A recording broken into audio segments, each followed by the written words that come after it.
الحمد لله وكفى وسلام على عباده الذين اصطفى أما بعد فأعوذ بالله من الشيطان الرجيم بسم الله الرحمن الرحيم وإذ أخذ الله ميثاق النبيين لما آتيتكم من كتاب وحكمة ثم جاءكم رسول مصدق لما معكم لتؤمنن به ولتنصرنه قال أقررتم وأخذتم على ذلكم إصري قالوا أقررنا قال فاشهدوا وأنا معكم من الشاهدين فمن تولى بعد ذلك فأولئك هم الفاسقون أفغير دين الله يبغون وله أسلم من في السماوات والأرض طوعا وكرها وإليه يرجعون صدق الله العلي العظيم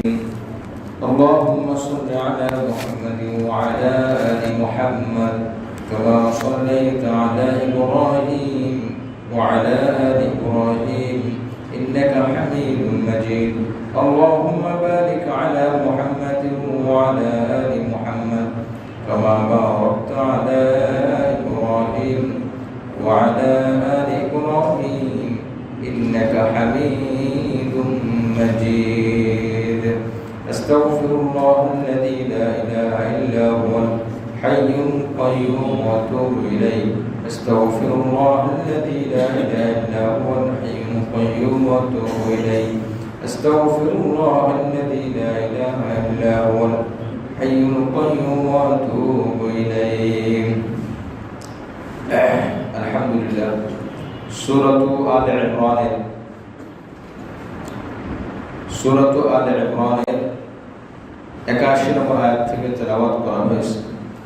মহান রব্বুল আলামিন আমাদেরকে পবিত্র কোরআন কারীম তাফসীরে পড়ার তৌফিক দান করেছেন, শুকরিয়া আদায় করে আলহামদুলিল্লাহ। হাফিজ কোরআন কারীমের 3 নম্বর পারা 19 নম্বর পৃষ্ঠা সূরা আল ইমরানের 81 নম্বর পৃষ্ঠা। এই আয়াতের আগের আয়াতের সাথে কিছুটা সম্পর্ক। গত সপ্তাহে কারণ বশত তাফসীর মওকুফ ছিল, তার আগের সপ্তাহে আমরা আগের আলোচনা শুনেছিলাম ইহুদিদের মধ্যে ইহুদিরা নবীদের ব্যাপারে কুধারণা করত, খারাপ ধারণা করত। ইহুদিরা বহুত নবীদেরকে হত্যাও করেছে। হযরত ইয়াহইয়া আলাইহিস সালাম এরকম আরো অনেক নবীদেরকে তারা হত্যা করেছে। তাদের কাছে নবী পাঠানো হয়েছে আর তারাই সেই নবীকে হত্যা করেছে, নবীদের সাথে জুলুম অন্যায় অবিচার করেছে। আমরা আগে সূরা বাকারার মধ্যে এই আয়াত চলে গেছে, সূরা আলে ইমরানের মধ্যে আয়াত চলে গেছে যে যারা নবীদেরকে হত্যা করেছে এবং নবীদের সাথে যারা সত্য কথায় দৃঢ় ছিল তাদেরকেও যারা হত্যা করেছে, আল্লাহ পাক তাদেরকে আখিরাতে পরকালে চরম কঠিন শাস্তির সম্মুখীন করে দিবেন। এই আয়াতের মধ্যে আল্লাহ পাক রব্বুল আলামিন ইহুদিদের কথাও আবার আলোচনা করেন। খ্রিস্টানদের মধ্যে, নাসারাদের মধ্যে নবীদের ব্যাপারে বেশি আবেগ, বেশি মানার মন মানসিকতা ছিল, যার দরুন তারা হযরত ঈসা আলাইহিস সালামকে রব প্রভু বানিয়ে ফেলেছে। হযরত ঈসা আলাইহিস সালামকে মানতে মানতে তারা প্রভু বানিয়ে ফেলেছে। আর ইহুদিদের মধ্যে নবীদের ব্যাপারে এতটাই কঠোর ছিল যে নবীদেরকে হত্যা পর্যন্ত করে ফেলেছে। তাদের মধ্যে বাড়াবাড়িও ছিল, ছাড়াছাড়িও ছিল। কিন্তু আমাদের নবী সাল্লাল্লাহু আলাইহি ওয়াসাল্লাম বলেন বাড়াবাড়ি ছাড়াছাড়ি কোনোটাই চলবে না। এই জন্য দেখেন আমাদের নবীর ব্যাপারে, নবীর যারা সাহাবী, যারা ইমানদার, যারা মুসলমান, বিশেষ করে নবীর যুগের যারা সাহাবী, কেউ আমাদের নবীর ব্যাপারে কখনোই খারাপ মন্তব্য করেননি। সদা সর্বদাই ভালো ধারণা, ভালোবাসা রেখেছেন, যেটা ইহুদিদের মধ্যে পাওয়া যায় না। অপরদিকে আমাদের নবী আলাইহিস সালামের সাথে আমাদের নবী আলাইহিস সালামকে ভালোবাসতে গিয়ে আল্লাহর সাথেও মিলিয়ে ফেলেনি। যেটা খ্রিস্টানদের মধ্যে করা হয়েছে। নবী আলাইহিস সালাম একদিন পথ দিয়ে চলতেছিলেন, কিছু গাছ নবীকে দেখে নুয়ে পড়ল। তখন নবীজিকে জিজ্ঞাসা করলেন, হে আল্লাহ রাসূল সাল্লাল্লাহু আলাইহি ওয়াসাল্লাম, এই গাছগুলো আপনাকে দেখে নত করলো কেন, নুয়ে পড়লো কেন? তিনি বলেন যে এরা আমাকে সিজদা করছে, আমাকে সম্মান জানিয়েছে। তো সাহাবায়ে কেরাম বলেন যে আমরাও তো, আপনারা তো অনেক ভালোবাসি, গাছ তার সিজদার মাধ্যমে আপনার ভালোবাসা প্রমাণ করেছে, তা আমরা কেন আপনাকে সিজদা করব না? নবী সাল্লাল্লাহু আলাইহি ওয়াসাল্লাম তখন খুব শক্তভাবে নিষেধ করলেন, দেখো ভালোবাসার মানে এই না যে তোমরা আমাকে আল্লাহর সাথে শিরিক করবে। ভালোবাসার অর্থ এই, মাখলুকের মধ্যে সব থেকে বেশি আমাকে ভালোবাসবে, আমাকে অনুসরণ করবে আর সিজদা করবে আল্লাহ। উম্মতে মুহাম্মাদী এই নবীর আদর্শ, এই নবীর শিক্ষা হলো যে কোনো ব্যক্তিকে সিজদা করা যাবে না, কোনো মাখলুককে সিজদা করা যাবে না। সেই সিজদা সম্মানের নামে হোক, সেই সিজদা প্রশংসার নামে হোক, ভদ্রতার নামে হোক। বিভিন্ন সময় আমাদের রেওয়াজের মধ্যে, মুসলমান ধর্মের মধ্যেও কিছু কিছু রেওয়াজ দেখা যায় যে রেওয়াজের উৎপত্তি কিন্তু ইসলাম থেকে নেওয়া না, কোরআন সুন্নাহ থেকে নেওয়া না। তার মধ্যে কিছু আছে যেমন পা ধরে চুমু খাওয়া, এটা ইসলামের কোথাও আছে আমার জানা নাই, অথবা থাকলেও পারে, আমি জানি না। যেটা অনেক সময় বিবাহের পরে নববধূ বাড়িতে এসে শ্বশুর শাশুড়ির পায়ে সালাম করে, চুমা খায়, মাথা নত করে, যদিও উদ্দেশ্য মাথা নত না, কিন্তু পায়ে হাত দিয়ে চুমু খাওয়া। একটা জিনিস আগে বুঝতে হবে, ইসলাম ধর্মে কোন বিধান কি অপূর্ণ আছে? সব পূর্ণ। তাহলে নতুন করে আপনি ঢোকানোর কোনো সুযোগ নাই, আর নতুন করে কোনো কিছু বাদ দেওয়ার সুযোগ নাই। সুতরাং আমি সালাম করবো না কি করবো, এটা কোরআন সুন্নাহ দেওয়া আছে। শ্বশুর শাশুড়িকে সম্মান করতে হবে, অবশ্যই সম্মান করতে হবে। নবীজির বাতানো শিক্ষা, নবীজি সালাম শিখিয়েছেন। এর থেকে ভালো, এর থেকে দামি আমার আপনার আবেগ থাকতে পারে, কিন্তু এর থেকে ভালো হবে না। যে ইবাদতের মধ্যে আবেগ আছে কিন্তু সুন্নাত নাই, ওই ইবাদত আল্লাহর কাছে পছন্দ না। যে ইবাদতের মধ্যে সুন্নাত আছে, আবেগটা কিছু কম আছে, কিন্তু এটা আল্লাহর কাছে পছন্দ। এই জন্য কোরআন সুন্নাহর মধ্যে থেকে যখন মানুষ আমল করে, এটা বাহ্যিকভাবে যদি কমও দেখা যায়, এটা রাসূলের কাছে পছন্দনীয়, সুবহানাল্লাহ। আর যদি আবেগের জায়গা থেকে আমল করে, দেখতে অনেক বেশি দেখা যায়, অনেক ভালোবাসা, অনেক মহব্বত দেখা যায়, কিন্তু এটা রাসূলের কাছে পছন্দনীয় না। এই জন্য ইবাদতের মধ্যে আবেগ দিয়ে কোনো কিছু তৈরি করা, ধর্মের কোনো কিছু সংস্কার করা, এটা সম্পূর্ণ অবৈধ, নিষেধ। কারো অধিকার নাই আবেগকে কেন্দ্র করে কোনো বিধানকে পরিবর্তন করা, বাড়ানো কমানোর কোনো সুযোগ নাই।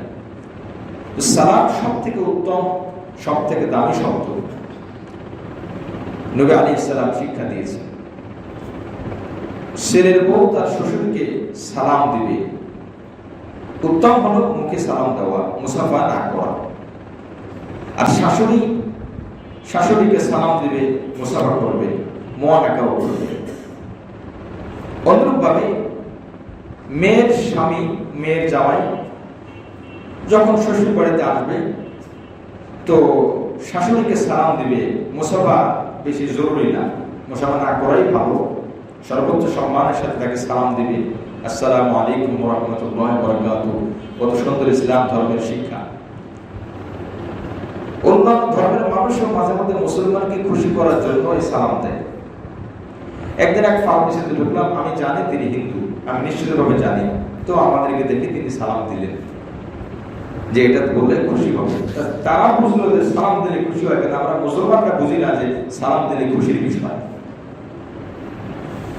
এই জন্য জামাই, মেয়ের জামাই, সে তার শাশুড়িকে সালাম দিবে, আর শ্বশুরকে সালাম দেবে, মুসাফা করবে। যদি সম্ভব হয় শ্বশুর অনুমতি দেয় মুআনাকাও করবে। পুরুষ পুরুষ মুআনাকা, মহিলা মহিলা মুআনাকা, পুরুষ মহিলা মুআনাকা এটি সুযোগ নাই। হ্যাঁ, স্বামী স্ত্রী মুআনাকা করতে পারে, আলিঙ্গন করা, এটা মুআনাকা মুস্তাহাব আমল। কিন্তু পুরুষ মহিলা যদি সে মাহরাম হয়, এমনকি কিতাবের মধ্যে আসছে সতর্কতার জন্য, পরহেজ থাকার জন্য, মা ছেলেও প্রাপ্তবয়স্ক ছেলে মায়ের সাথে আলিঙ্গন করবে না।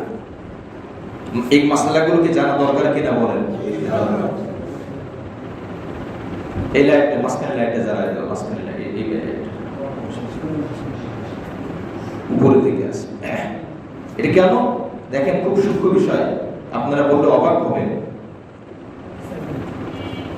মাসালা যদিও লজ্জার বিষয়, জানতে হয়, জানা দরকার, সেজন্যই বলা। কোন সন্তান মায়ের সম্মান, মায়ের ইজ্জত দিলে রেখে কথা বলা হচ্ছে। মা বা শাশুড়িকে সামনে রেখে উপমাটা আমরা পেশ করি। এটা থেকে আমরা মায়ের উদাহরণটা গ্রহণ করব। কোন জামাই, মেয়ের জামাই যদি তার স্ত্রীর মাকে মানে শাশুড়িকে মুআনাকা করে, আর যদি ভিতরের মধ্যে কোনো কুমতলব চলে আসে, আল্লাহ মাফ করুন, যদি চলে আসে, লজ্জার বিষয় হলো মাসআলা জানতে হয়। এই মাসআলাগুলো সাধারণত না, অসাধারণত আলোচনা হয় না। সমস্ত কিতাবের মধ্যে আসছে, কোন মেয়ের জামাই যদি তার শাশুড়ির সাথে মুআনাকা করে আর শয়তানে ঢুকায়, মনের মধ্যে কোনো ধরনের খায়সাত, কোনো ভালো লাগা কাজ করেই বসে, স্পর্শ করে, সাথে সাথে ওই স্ত্রী তার জন্য হারাম হয়ে যায়। এটা আমাদের কাছে নতুন মনে হতে পারে, কঠিন মনে হতে পারে। এটা নতুন না, কঠিনও না। আমরা জানি না তাই নতুন, শুনি নাই তাই কঠিন। এই জন্য মাসআলা, পারিবারিক মাসআলা, নবী আলাইহিস সালাম বলেছেন, যখন ছেলে মেয়ে 10 বছর পার হয়ে যায় তখন বিছানা আলাদা করো। কেন করলো? অতি ভালোবাসায় ছেলে বা মেয়ে একই বিছানায় থাকে, আমরা শ্রদ্ধা এবং সম্মান বজায় রেখে কথাটা মাসআলা জানার জন্য শুনবো। এই 10 বছর 12 বছর যে মেয়েটা প্রাপ্তবয়স্ক হলো, বালেগা হয়ে গেল, মেয়েরা 9-10 বছরে বালেগা হয়ে যায়। সরকারের নিয়ম অনুযায়ী 18 বছর সাবালিকা, এটা ভিন্ন জিনিস। কিন্তু শরিয়াতে একটা মেয়ের উপরে নামাজ ফরজ হয় যখন সে প্রত্যেক মাসে নির্দিষ্ট অসুস্থতা শুরু হয়, তখন তার উপর নামাজ ফরজ হয়ে যায়। সেটা 9 বছর হতে পারে, 10 বছর হতে পারে, 11 বছর হতে পারে, 12 বছর হতে পারে। যদি ওই অসুস্থতা দেখা দেয়, একজন 40 বছর মহিলার জন্য যেরকম বিধান নামাজ রোজা আমলের, ঠিক এই মেয়েটার জন্য একই বিধান। তো এই মেয়ে কে কেন রাসূল বলছেন যে বিছানা আলাদা করতে? বাবা যদি অসতর্কতা বশত তার স্ত্রী মনে করে এই মেয়েকে ধরে, স্পর্শ করে, স্ত্রীর চাহিদা মনে করে যদি স্পর্শ করে, আলিঙ্গন করে, সাথে সাথে এই বাবার জন্য, মানে এই পুরুষের জন্য তার স্ত্রী হারাম হয়ে যায়। কঠিন মাসআলা না, কঠিন না, অজানা মাসআলা। আচ্ছা, এখন যদি বলা হয় ওযুতে 4 ফরজ, এটা কি কঠিন মনে হবে? একজন হিন্দু যদি মুসলমান হয়, তাকে যদি বলা হয় নামাজ পড়ার জন্য 4টা অঙ্গ ধোয়াই লাগবে, 3 অঙ্গ ধোয়া মাথা মাসে করা, জীবনে এরকম করি নাই, 3 অঙ্গ ধোয়া, তার জন্য কঠিন, কারণ সে জানে না, সে শোনে নাই। এটা আমাদের জন্য এই জন্য কঠিন, মাসালা জানি না। কেন নবী বললেন 10 বছরের সময় বিছানা আলাদা করতে? এটা আমার আপনার মুসলমান হিসেবে জেনে নেওয়ার দায়িত্ব। আমরা এগুলো জানি না। এর থেকে কঠিন, এর থেকে গভীর জ্ঞান আমরা অর্জন করতেছি, আমল করতে করতে আসমানে উঠে যাচ্ছে, কিন্তু এই সূক্ষ্ম সূক্ষ্ম সামাজিক মাসআলা, পারিবারিক মাসআলা আমাদের জানাই নাই। অনুরূপভাবে বালেক ছেলেকে যদি ঘুমের মধ্যে, মা তো বুঝতে পারে না, মা যদি তার স্বামী মনে করে স্বামী হিসাবে তার ছেলেকে স্পর্শ করে, ধরে, আলিঙ্গন করে, সাথে সাথে এই স্বামীর উপরে এই মহিলা হারাম হয়ে যায়। কেন আমি এই কথা বললাম? যে মুসা ভাই যেহেতু কথাটা টেনে নিয়ে আসছে, এটা মাসআলা স্পষ্ট মাসআলা। এরকম বহুত মাসআলা আছে ভাই, বহুত মাসআলা আছে, আমাদের জানা দরকার। পারিবারিক মাসআলা বলেন, সামাজিক মাসআলা বলেন, এগুলো জানতে হবে। যত বেশি আলোচনা হবে তত বেশি জানা সহজ হবে, হঠাৎ করে শুনলে তখন কঠিন হবে। কেমন আরাম জানেন? এই মহিলা যে শাশুড়ির উদাহরণ দিলাম, এই শাশুড়ির সাথে যদি এই ধরনের আচরণ ঘটে, তাহলে এই শাশুড়ির সন্তানদের মধ্যে নাতি নাতনি পর্যন্ত এই ছেলের জন্য আজীবন বিবাহ করা আরম্ভ হয়ে যাবে। শুধু তার এই শাশুড়ির মেয়ে না, এই শাশুড়ির যে নাতি থাকে প্রাপ্তবয়স্ক, এই লোকের জন্য বিবাহ করা হারাম। তার পূর্ব, তার পরে যারা আসবে যা সব হারাম হয়ে যাবে। দুধ পান করার কথা নিষেধ কেন? গরম হারে দুধ পান না করানো, ছোট বাচ্চাদেরকে অসুস্থতার কারণে দুধ পান করাতে পারে অন্য মহিলা, সেটা ভিন্ন কথা। কিন্তু কোনো গুরুত্ব, কোনো বিশেষ প্রয়োজন নাই, শুধু শুধু ব্যাপক হারে দুধ পান করানো। কারণ একটা ছোট দুধের বাচ্চা যখন কোনো মহিলা দুধ পান করে, ওই মহিলা তার দুধ মা হয়ে যায়। ওই মহিলার স্বামী এই বাচ্চার দুধ বাবা হয়ে যায়, এই মেয়েটা দুধ বাবা হয়ে যায়। ওই মহিলার দেবর এই মেয়েটা দুধ চাচা হয়ে যায়। ওদের ভবিষ্যতে কোনদিন কথার কথা এরকম বহু ঘটনা ঘটছে। বিবাহ হয়েছে, বিবাহ হওয়ার পর জানা গেছে যার সাথে বিবাহ হয়েছে এর সম্পর্কে দুধ চাচা হয়। তো মহিলা তো দুধ পান করেছে, প্রয়োজন দেখা দিয়েছে, খেয়ে ব্যাস তাকে পান করানো হয়েছে, জানে না মাসালা, ভবিষ্যতে বিবাহ প্রয়োজন হয়েছে, বিবাহ করছে, মাসালা জানে না, এর দুধ চাচা হয়ে গেছে। এই মহিলার আপন ভাই, এই বাচ্চা, এই মেয়েটার দুধ মামা হয়ে গেছে, মাহারাম। এদের সাথে বিবাহ যায় না, সামনে আসা যায়। এভাবে বহুত মাসালা। এখন বলেন তো, আমরা তো বহুত গবেষণা করি, কোরআনের অর্থ জেনে জেনে পড়ি আমরা নামাজের মধ্যে, কিন্তু এই মাসটা কয়টা জানি? কয়টা আলোচনা আছে? কয়টা বইয়ের মধ্যে পাবো? অথচ এক একজন, ওদিন এক দাওয়াতে গেলাম, মনস্যের মধ্যে এক মুরব্বী, মাশাআল্লাহ ভালো লাগলো শুনে। উনি বলতেছেন, আমি 200 খতম কোরআন শরীফ তেলাওয়াত করেছি আর 100 খতম অনুবাদ করেছি। 100 খতম অনুবাদ পড়েছে। বলেন তো 100 খতম, 1000 খতম যদি অনুবাদ পড়ে কোরআন শরীফের মধ্যে, এই যে মাসলাগুলো বললাম, একটা মাসলা কিন্তু স্পষ্টভাবে নাই। উনি যদি 100 খতম অনুবাদ না পড়ে যদি 10 খতম অনুবাদ পড়তেন, জানা হয়ে যেত। 50 খতম অনুবাদ পড়ে, বাকি 50 খতম যদি উনি না পড়ে মাসলা পড়তেন, অথবা 100 খতম পড়ছে অসুবিধা নাই, কিন্তু তার সাথে সাথে যদি জরুরি মাসলাগুলো শিখতেন, ওনার দাঁড়িয়ে দিন পেকে গেছে, আর কবে শিখবে? খুব গর্বের সাথে একটা দোয়ার মজলিস ছিল, গর্বের সাথে 200 কদম কোরআন শরীফ হিসাবও রাখছেন, মাশাআল্লাহ। 200 কদম কোরআন শরীফ তেলাওয়াত করছেন, 100 কদম আপনার কোরআন অনুবাদ করছেন। তা আমার বলার উদ্দেশ্য হলো, ভাই আমরা শিখবো না তা না, শিখবো, কিন্তু প্রয়োজনীয় যে অংশটা। আমার কাছে টাকা আছে 1000, ডাক্তার ওষুধ দিয়েছে, অ্যান্টিবায়োটিক ওষুধ, ভিটামিন খেলে কিছু লাভ হবে, না খেলে ক্ষতি নাই, অ্যান্টিবায়োটিক ওষুধ খাওয়া আমার উপর অপরিহার্য। আমি এখন 1000 টাকা দিয়ে কি করলাম? ভিটামিন কিনে খাচ্ছি, কিন্তু অ্যান্টিবায়োটিক ওষুধ খাচ্ছি না। এটা যেমন ঠিক না, আমার সময়টা আমি ভালো কাজে ব্যয় করলাম, কিন্তু প্রয়োজনীয় অংশগুলো আমি শিখলাম না, এটাও তেমন ঠিক না। এই জন্য মাসলাগুলো জানতে হবে।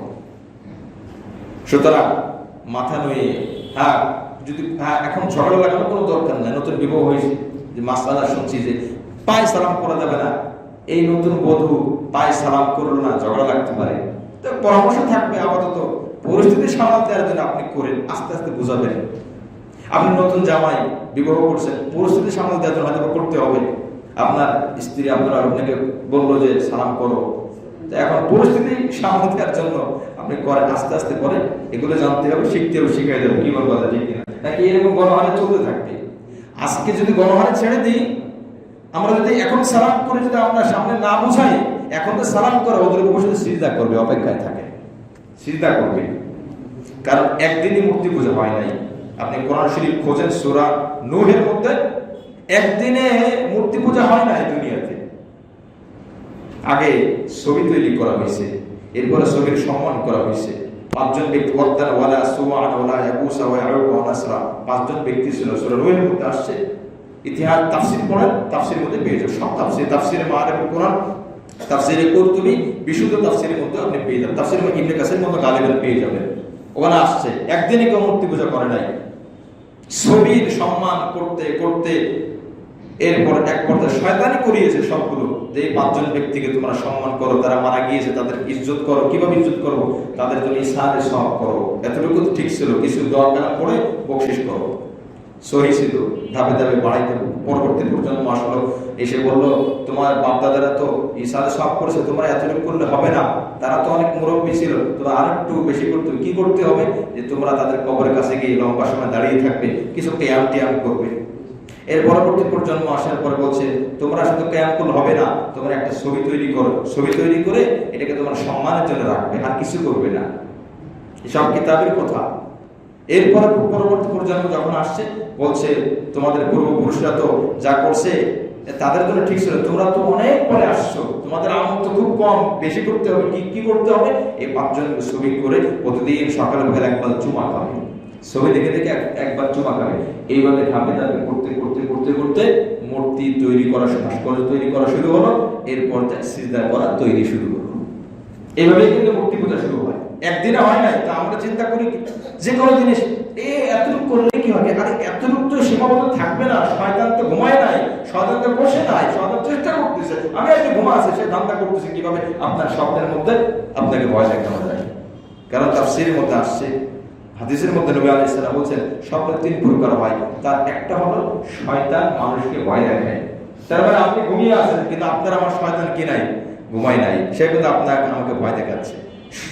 সাপ দিয়ে দৌড়ানো দিবে আপনাকে, বাঘ দিয়ে দৌড়ানো দিবে আপনাকে, বিভিন্ন বিপদ অনেক কঠিন দেখা যায়। আপনার দোকানের মধ্যে আগুন জ্বলতেছে, শয়তান দেখাচ্ছে। সব স্বপ্ন সত্য না।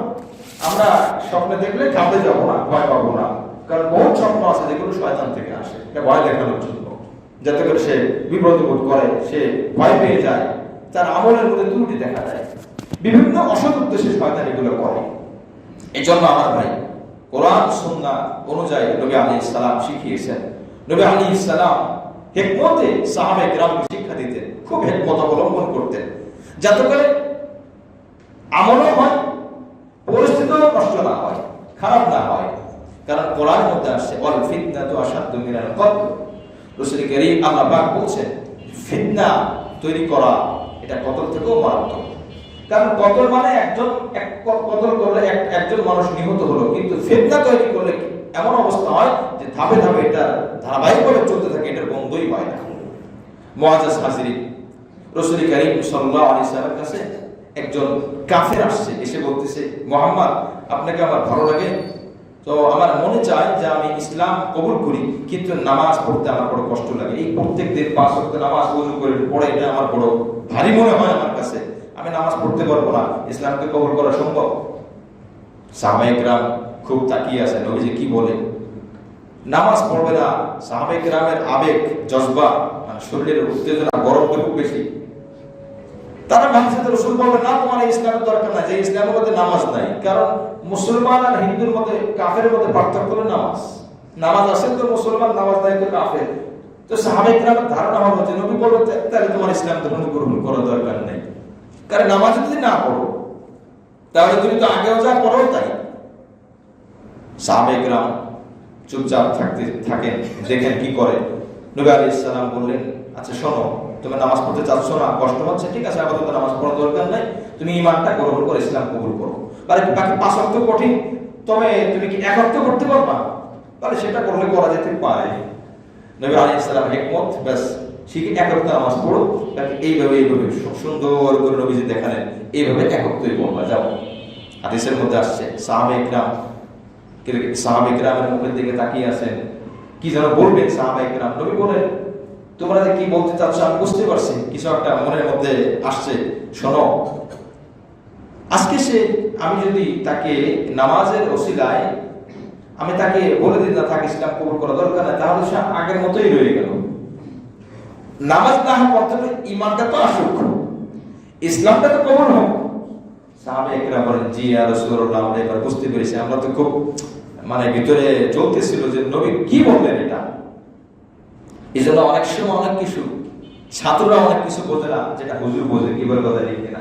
শিক্ষক অনেক কিছু বোঝে না, ছাত্ররা বোঝে না। কারণ ওই টেবিলে থাকলে, ওই চেয়ারে থাকলে বুঝে আসে কি করতে হবে কি করতে হবে না। উল্টা জায়গায় থাকলে অনেক কিছু বুঝে আসে না, অনেক কিছু বুঝে আসে তো, এটাই স্বাভাবিক।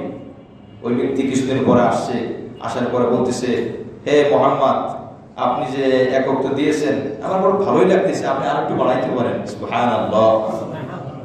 আস্তে আস্তে আস্তে আস্তে 5 ওয়াক্ত নামাজ কমপ্লিট, এখন পরিপূর্ণ মুসলমান হয়ে গেল। সুবহানাল্লাহ। কি বুঝলেন? নবীদের একমত।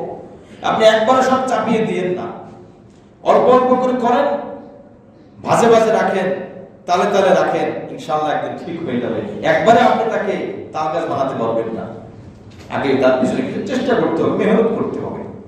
যাই হোক, নামাজের মজা যখন পেয়ে যাবে, নামাজের স্বাদ যখন পেয়ে যাবে, নামাজ আল্লাহ পাক নিজেই বলছেন, ওয়া ইন্নাহা লাকাবীরাতুন ইল্লা আলাল খাশিঈন। আল্লাহ পাক বলেন নামাজটা অনেক কঠিন, অনেক ভারী, অনেক কষ্টের কাজ, তবে যারা আল্লাহকে ভয় করে, আল্লাহকে মানে, তাদের জন্য কষ্ট না। যখন আল্লাহর ভালোবাসা দিনের মধ্যে চলে আসে, ঈমান যখন মজবুত হয়, ঈমানের বাতি যখন জ্বলে ওঠে, তখন নামাজ তার কাছে কঠিন মনে হয় না। ঈমান তার নামাজ কঠিন মনে হবে না, তাহাজ্জুদ পর্যন্ত সে ছাড়বে না। এক সময় সে ফরজ নামাজই পড়তো না। রশিদ আহমদ গাঙ্গুই রহমাতুল্লাহ, ইমদাদুল্লাহ মুআজির মুক্কি রহমাতুল্লাহ, অনেক বড় বুজুর্গ, ওনার কাছে আসছে।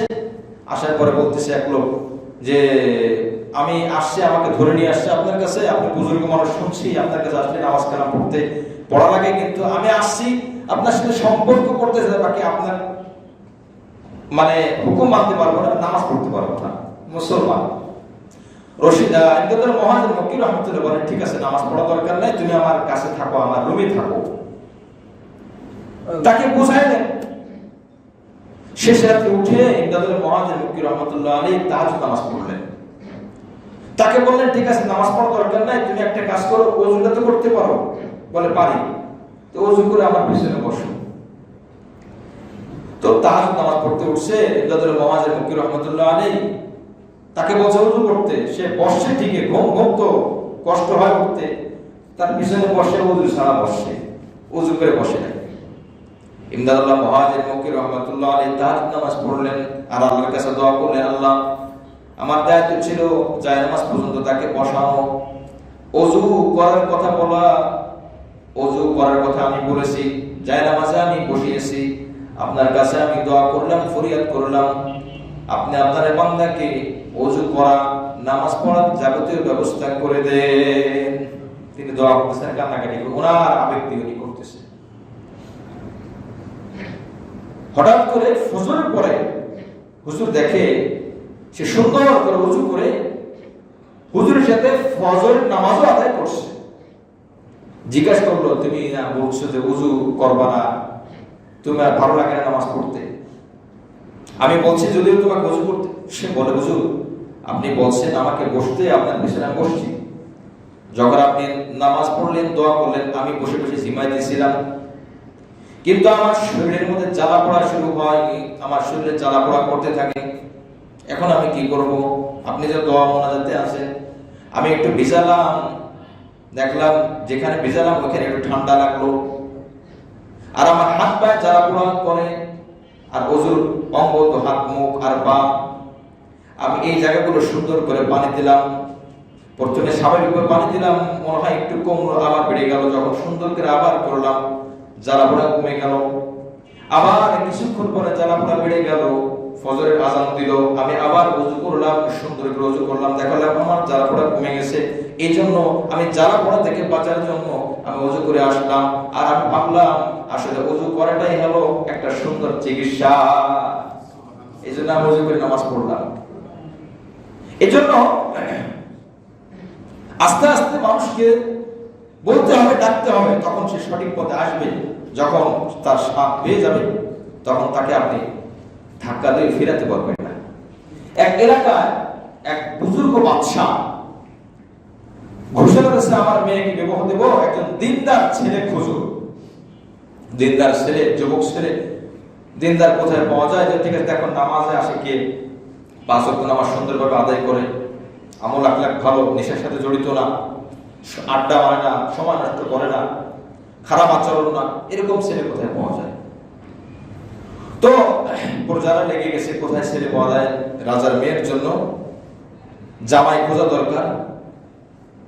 ওই এলাকার একটা গরিব বেনামাজ একটা ছেলে, এক যুবক ছেলে এই আওয়াজ শুনতে পেয়েছে যে রাজার ছেলের জন্য এখন দিনদার ছেলে দরকার।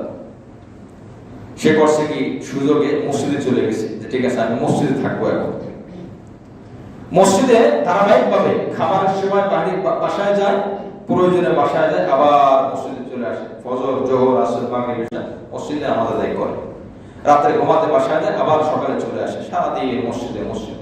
একদিন, 2 দিন, 3 দিন, প্রায় 30-40 দিন পার হয়ে যায়।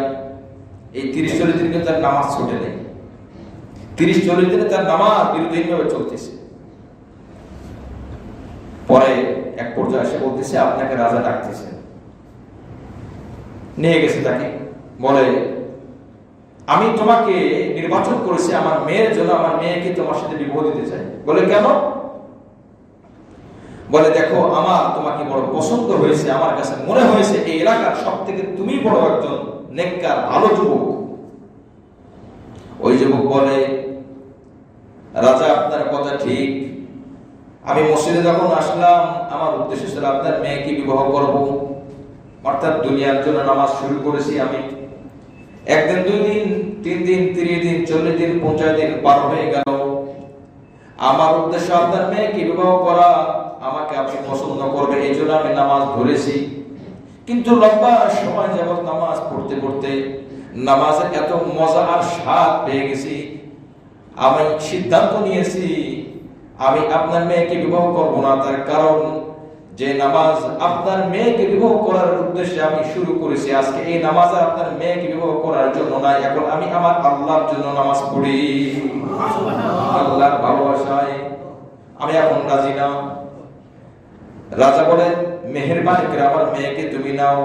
ছেলে বলে, মেহেরবানি করে আপনি আমাকে মাফ করেন, এখন যদি আমি আপনার মেয়েকে বিবাহ করি কেমন যেন আমি আমার কাছে অপরাধী হব।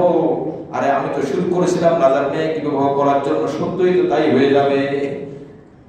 যখন বান্দা আল্লাহর ইবাদতে লেগে থাকে তখন বান্দার এই ইবাদতটা একসময় আল্লাহর জন্য হয়ে যায়। সে চেয়েছিল দুনিয়ার জন্য, আল্লাহ তার দুনিয়াটাকে দিন বানিয়ে দিয়েছে। সে চেয়েছে যে রাজার মেয়েকে, রাজা চায় যে ছেলেটা আসুক আমার ঘরে। এটা হলো নামাজের স্বাদ। বড় বড় বুজুর্গ আগের জামানার এই ঘটনাগুলো এখন শুধু শুধু গল্পই, আর কিছুই না, বাস্তবতা নাই বললেই চলে।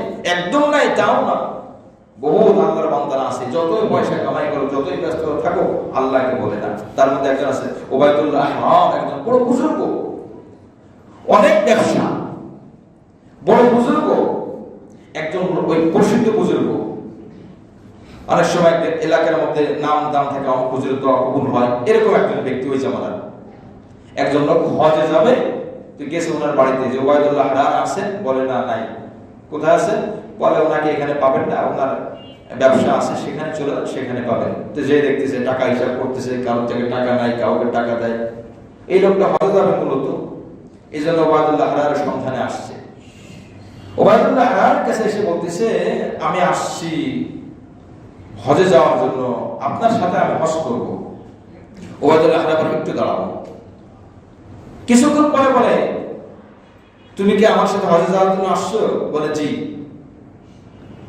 ওই ব্যক্তি যখন দেখলো যে ইনি নাকি বুজুর্গ, ইনি আল্লাহর খাঁটি ওলি, এত টাকা পয়সা ওনার, এগুলা নিয়ে কিভাবে আল্লাহর ওলি হয়, মানে তার ধারণা বুজুর্গ মানুষ আল্লাহর টাকা ধন সম্পদ হতে পারে না। ইমাম বুখারী রাহমাতুল্লাহ আলাইহি বড় বুজুর্গ এবং বড় আলেম, ওনার অনেক সম্পদশালী ছিলেন। ইমাম আবু হানিফা রাহমাতুল্লাহ আলাইহি বড় বুজুর্গ এবং বড় আলেম, অনেক ধনী ব্যক্তি ছিলেন। ইমাম আহমদ বিন হাম্বল রাহমাতুল্লাহ ধনী ব্যক্তি ছিলেন। ইমাম আবু ইউসুফ রাহমাতুল্লাহ আলাইহি বিচারক ছিলেন। এরকম অসংখ্য আলেমের লিস্টে আছে। সফহাতুম মিন সবরিল উলামা কিতাবের মধ্যে আপনি পাবেন, কিয়ামতুল জামান ইনদাল উলামার মধ্যে। বড় বুজুর্গ, বড় আলেম, ধন সম্পদ আল্লাহ পাক দিয়েছেন। সুতরাং ধন সম্পদ প্রতিবন্ধক না, যদি সে নিজেকে নিয়ন্ত্রণ করতে পারে এবং ওই পথে লেগে থাকে, তখন ওবায়দুল্লাহ উনি বুঝতে পারছেন যে এ মনে আমাকে পরীক্ষা করার জন্য আসছে। ওবায়দুল্লাহ বলে, ঠিক আছে চলো হজের দিকে রওনা দিই। বলে, এই অবস্থায় আপনি ব্যবসায় কারখানা আছেন, এখান থেকে রওনা? বলে হ্যাঁ। বলে, বুঝুন একটু দাঁড়ান, আমার একটু গাড়ি বুঝকা আছে আপনার প্রতিষ্ঠানে, ওখানে রেখে আসছে, ওগুলো নিয়ে আসি। তখন ওবায়দুল্লাহ বলতেছে, সামান্য গাড়ি বুঝকা হজ কবুল হওয়ার কোনো বিশেষ কোনো জরুরি জিনিস না, ওইটার মায়া ছাড়তে পারো না, আর তুমি আমাকে পরীক্ষা করার জন্য আসছো। এই সম্পদ থাকা অবস্থায় আমি বুজুর্গ, আমি আল্লাহর ইবাদত করি কিভাবে? শুনে রাখো, একটা পয়সা, একটা টাকা আমার আল্লাহর জিকির থেকে আমাকে গাফিল করে না। যখন আল্লাহর পাকের পক্ষ থেকে আযান হয়, এই টাকা পয়সাকে তুমি মনে করো আমার জন্য না, এটা আমার জন্য না, আমি এই টাকা পয়সা রেখেছি গরিব মানুষের জন্য। আমার পরিবারকে দেবো, গরিব মানুষকে দেবো। আমি কবরে যাব, সেখানে আমি পেয়ে যাবো সুবহানাল্লাহ।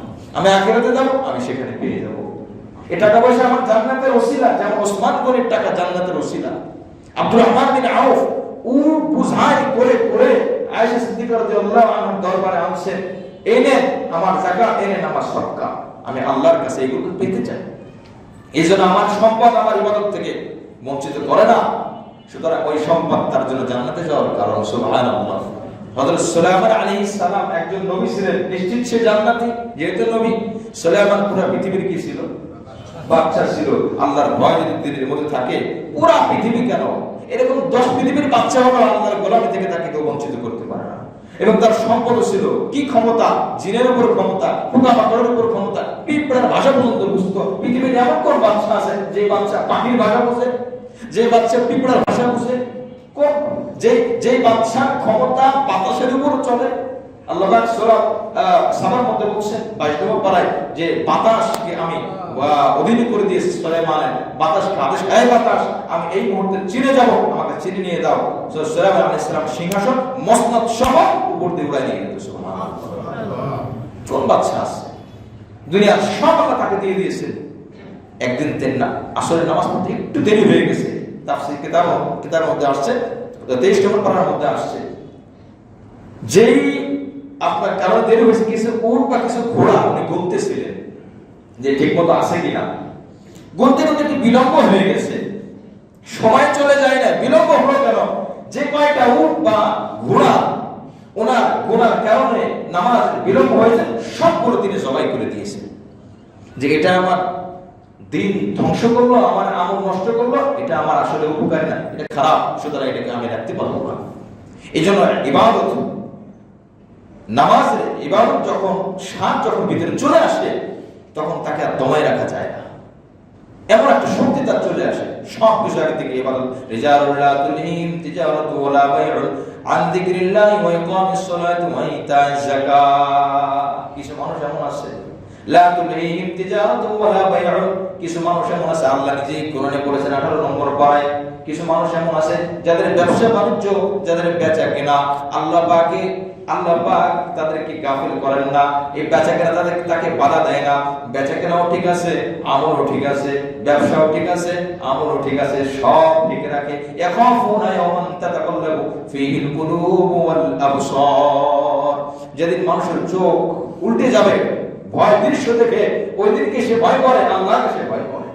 এরকম কিছু মানুষ দুনিয়াতে আছে। কোরআনে যে আয়াত আছে এখনো আছে, সংখ্যা কম হোক বেশি হোক, থাকবে, কার কোন থাকবে। এইজন্য আমার ভাই আল্লাহ পাক রব্বুল আলামিন বলেন, সুতরাং দুনিয়াতে বহুত এরকম দানশীল আছে, বহুত আল্লাহ পাকের বান্দা আছে, আমরা জানি না।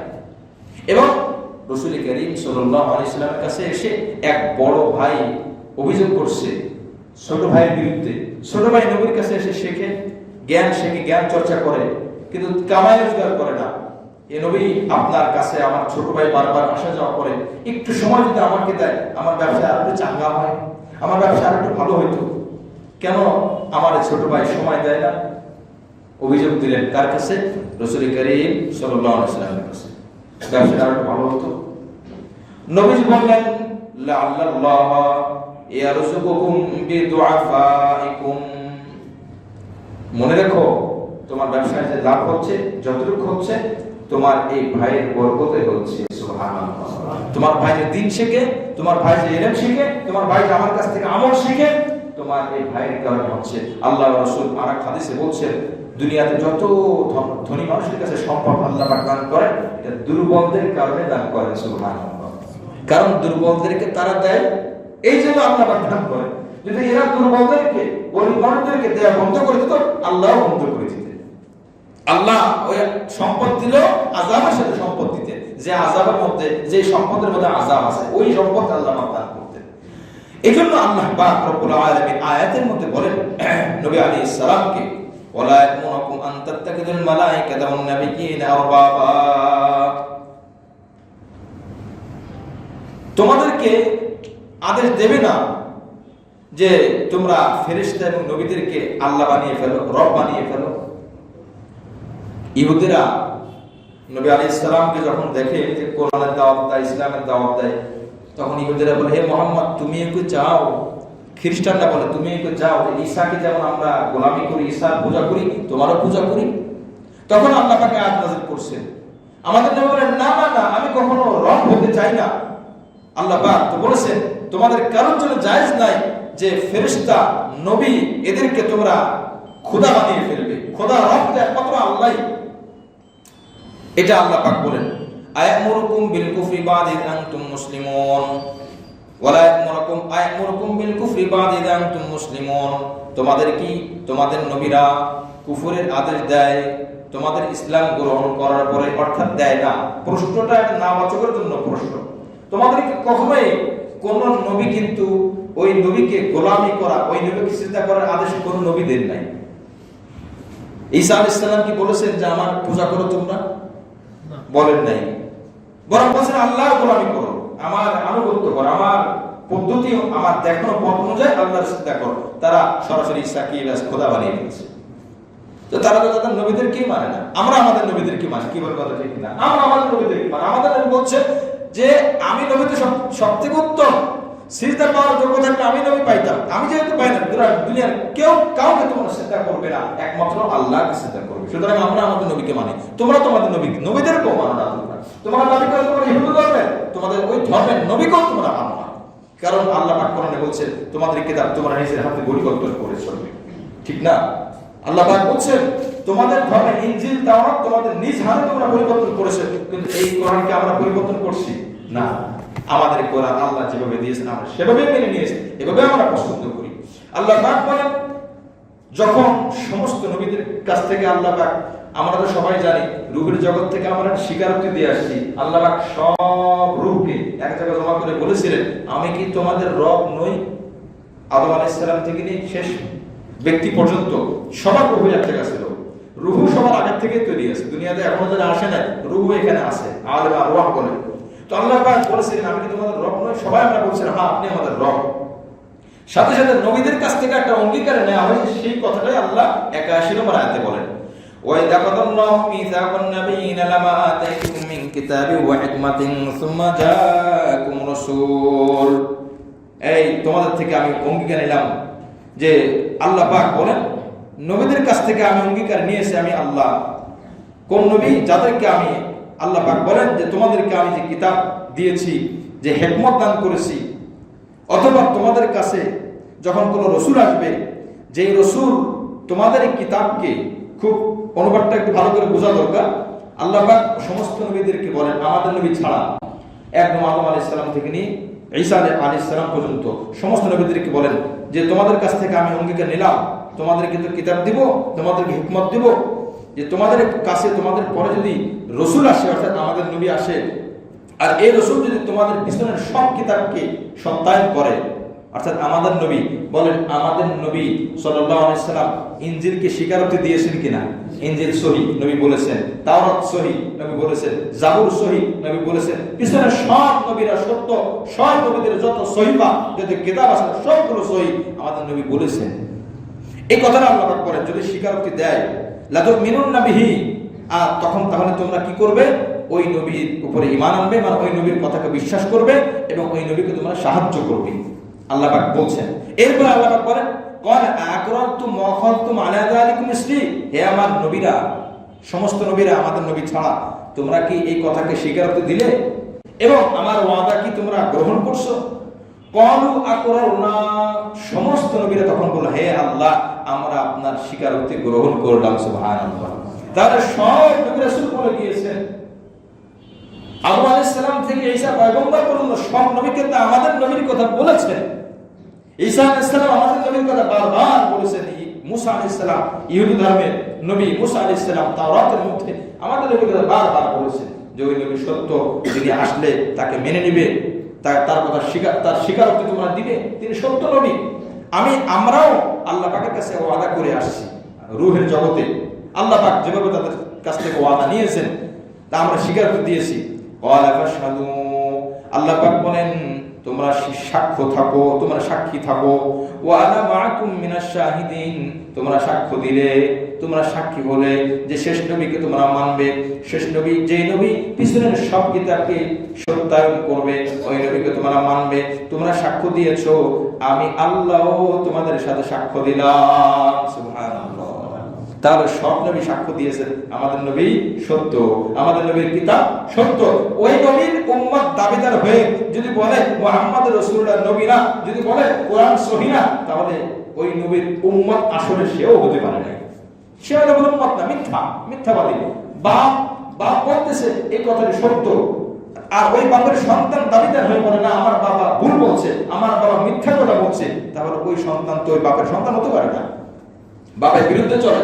এরপরে আল্লাহ পাক রব্বুল আলামিন বলেন যে ফামান তাওয়াল্লা বা'দা যালিকা ফাউলাইকা হুমুল ফাসিকুন, ফামান তাওয়াল্লা বা'দা যালিকা ফাউলাইকা হুমুল ফাসিকুন। এই সব অঙ্গীকারের পরেও যারা পৃষ্ঠপ্রদর্শন করবে, যারা ভুলে যাবে অঙ্গীকার ওয়াদা, যে সমস্ত উম্মতরা ওয়াদা খিলাফ করবে, তারা পাপাচার উম্মত, তারা গুনাহগার উম্মত। নাউযুবিল্লাহ, তারা গুনাহগার উম্মত।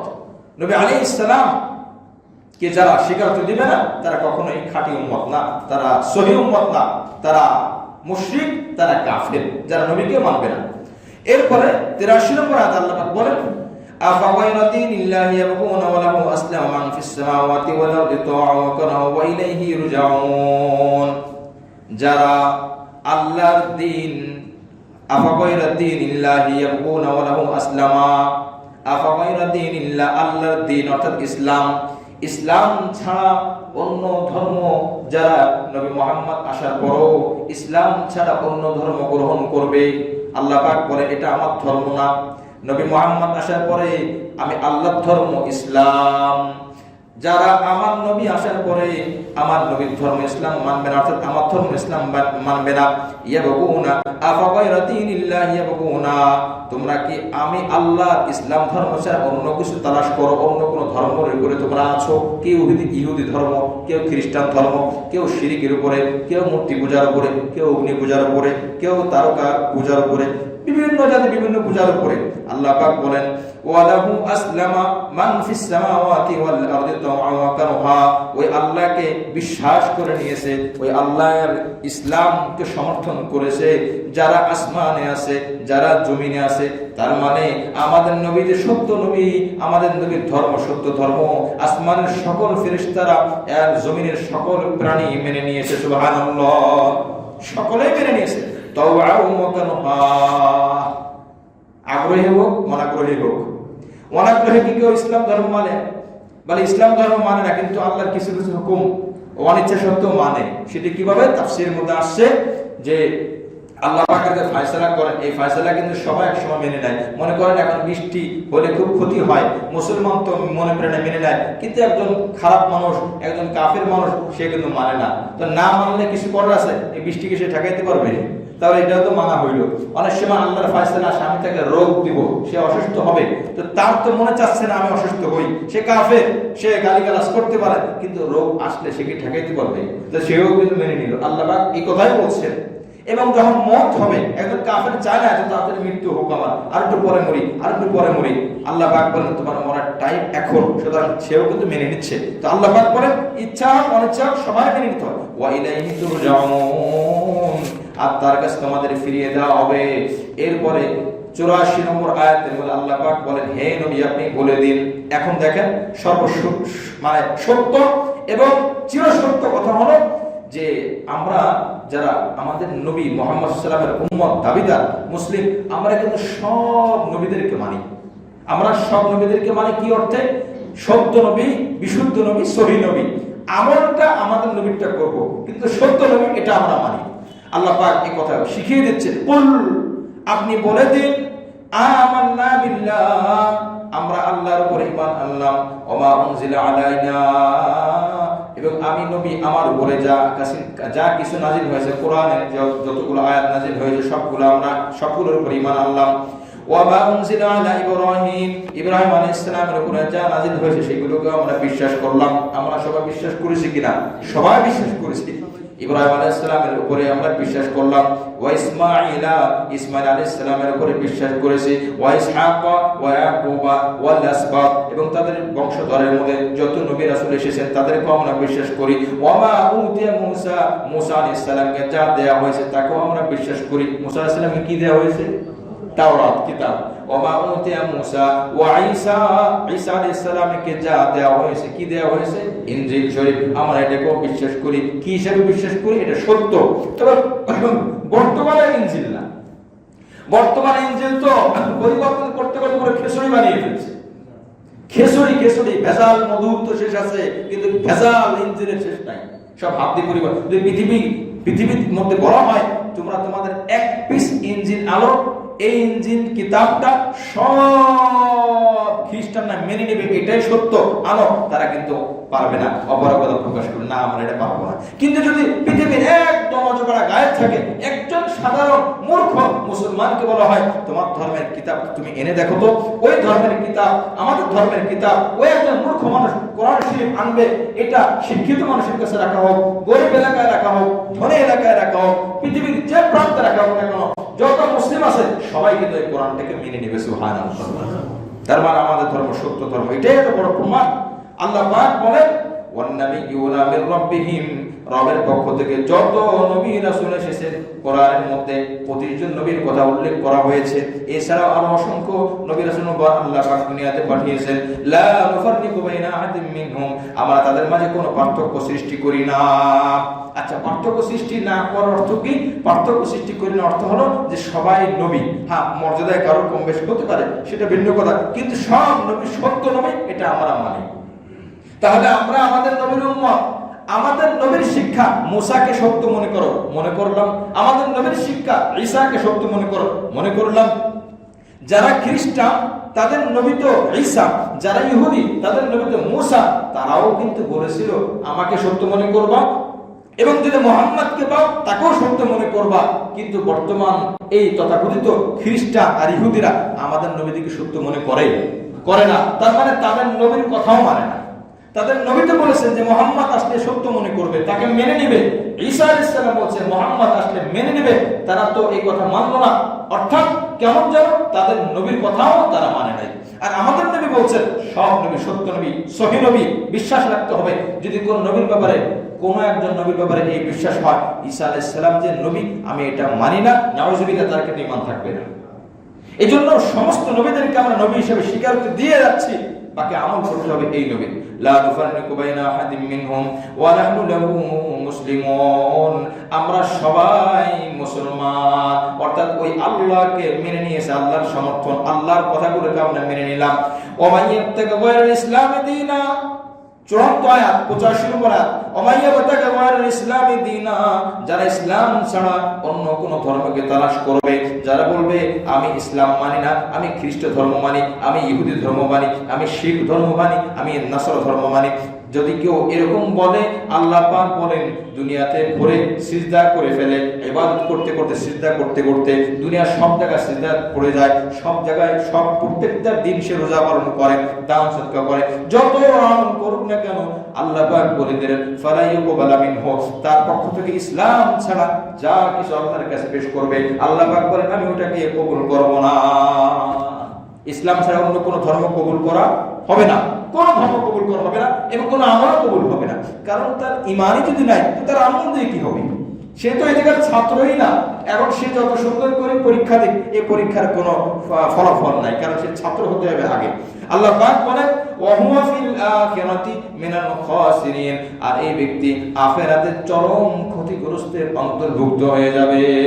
আয়াতের শিক্ষা হলো ইসলাম ছাড়া অন্য কোন ধর্ম মেনে যতই আমল করুক ওই আমলের আল্লাহর কাছে চারনা পরিমাণ কোনো দাম নাই। কি বলে কথা ঠিক কিনা? ইসলাম এটা যদি কারো সন্দেহ থাকে নাউজুবিল্লাহ, তার কোনো ঈমান নাই। যদি কারো সন্দেহ থাকে, কেউ যদি প্রশ্ন করে ইসলাম ছাড়া অন্য কোন ধর্মের থেকে ইবাদত করলে কি কবুল হবে না, প্রশ্ন যদি করে, তাহলে তার ঈমানের মতো সংশয় চলে আসবে। সুতরাং চিরবিশ্বাস নিশ্চিত জ্ঞান রাখতে হবে ইসলামে একমাত্র গ্রহণ করার ধর্ম, ইসলামে একমাত্র যেটা ছাড়া অন্য কোনো ধর্ম কবুল হবে না। 2 আয়াত আগেও এই কথা বলা হয়েছে, আর আল্লাহ পাক এই আয়াতে স্পষ্ট করে বলে দিলেন সুতরাং ইসলামের উপর থেকে এই ধর্মের মানুষ আগের ধর্মে নবী আসার আগে যে ধর্মগুলো ছিল ওই সময় পর্যন্ত ওটা সহি ছিল, এখনকার সময় এটা সহি না। আমলের মধ্যে বহুত কম আছে, বহুত কম হতে পারে। 5 ওয়াক্ত নামাজ এই নবীর উম্মতের জন্য ছিল, মুসা আলাইহিস সালামের উম্মত 5 ওয়াক্ত নামাজ ছিল না, 2 ওয়াক্ত বা 3 ওয়াক্ত ছিল। এমনকি আমরা জানি যে নবী আলাইহিস সালাম এসে সবকিছু স্থির করে দিয়েছেন। মদিনায় যাওয়ার আগে নবী আলাইহিস সালাম ফজর, জোহর, আসর, মাগরিব, ইশা পড়তেন। ফজরে 2 রাকাত ঠিক আছে, মাগরিবে 3 রাকাত ঠিক আছে, জোহর, আসর, ইশা এই 3 ওয়াক্ত কিন্তু 2 রাকাত করে পড়তেন। কয় রাকাত? 2 রাকাত। আপনি পাবেন 101 নম্বর আয়াতে, সূরা নিসার 101 নম্বর আয়াত বা 100 নম্বর আয়াতে ওখানে বলা আছে তোমরা যদি সফর অবস্থায় 2 রাকাত নামাজ আদায় করো তাহলে তোমাদের কোনো গুনাহ হবে না। এই গুনাহ হবে না অর্থটা কি? এর অর্থ হলো এটা যে মূলত নামাজ ছেড়ে 2 রাকাত করে। এইজন্য দেখেন ফরজ নামাজের প্রথম 2 রাকাতে কিরাত পড়া কি ফরজ, কিরাত পড়া ফরজ। সূরা ফাতিহা পড়া ওয়াজিব, সূরা ফাতিহার সাথে অন্য সূরা মিলানো ওয়াজিব। দ্বিতীয় 2 রাকাতে সূরা ফাতিহা পড়া কি না ওয়াজিব না, সূরা মিলানো ওয়াজিব না। তো মূলত আয়েশা সিদ্দিকা রাদিয়াল্লাহু আনহা থেকে হাদিস আসছে, বুখারীর মধ্যে আসছে যে মক্কাতে থাকা অবস্থায় 2 রাকাত করে ফরজ ছিল। যখন মদিনাতে আসলেন আল্লাহ রাসূল সাল্লাল্লাহু আলাইহি ওয়াসাল্লাম আর 2 রাকাত বাড়ালেন আল্লাহ পাকের হুকুমে। কিন্তু যখন সফরে যায় তখন ওটাকে স্থির রাখলো। কোনটাকে? 2 রাকাত। কারণ মূল ছিল কয় রাকাত? যোহর, আসর, ইশা মূল ছিল 2 রাকাত। ওই যে মূল যে ছিল 2 রাকাত, এখন মদিনাতে আসার পরে 4 রাকাত পড়া হয়। এখন সাহাবায়ে কেরামের প্রশ্ন হলো যে তাহলে সফরে গেলে আমরা কি করব? আল্লাহ পাক বলে দেন তোমাদের কোনো গুনাহ হবে না 2 রাকাতটা যদি তোমরা ঠিক রাখো। কারণ নবী আয়েশা সিদ্দিকা রাদিয়াল্লাহু আনহা বলেছেন নবী আলাইহিস সালাম যখন মদিনাতে আসছেন নবী বলেছেন 2 রাকাত বাড়িয়ে নাও, আর যখন সফরে থাকবা তখন তোমাদের আগেরটাই ঠিক আছে। মানে কয় রাকাত করে? 2। এইজন্য মাগরিব আর ফজরের কোনো কসর নাই, ঈশা, আসর আর জোহর এই 3 তে আমাদের কসর আছে। এইজন্য অনেকে এই আয়াতের অর্থ জানেন না। যে করে একদিন এক ভদ্রলোক জিজ্ঞেস করেছেন যে তার মানে কসর করা জরুরি না? কসর করা জরুরি, কসর 2 রাকাতই করতে হবে। 4 রাকাতের জায়গায় 2 রাকাত করতে। ওনার ধারণা হলো যে আল্লাহ পাক বলেছেন কোনো গুনাহ হবে না, তার মানে আমি তো পুরোটা পড়তে পারি। কসর করলে গুনাহ হবে না এর মানে তো আমি 2 রাকাতও পড়তে 4 রাকাতও পড়তে পারি। বিষয়টা এই জন্য না, বিষয়টা অন্য একটা আকীদা দূর করার জন্য আল্লাহ পাক এই আয়াত নাযিল করেছেন। আল্লাহ পাক রব্বুল আলামিন যে আয়াতগুলো শুনলাম 80 থেকে নিয়ে 85 নম্বর আয়াত পর্যন্ত আরো কিছু মাসআলা যেগুলো জানলাম, আল্লাহ পাক আমাদের সকলকে সঠিকভাবে বোঝা ও আমল করার তৌফিক দান করেন। আমিন।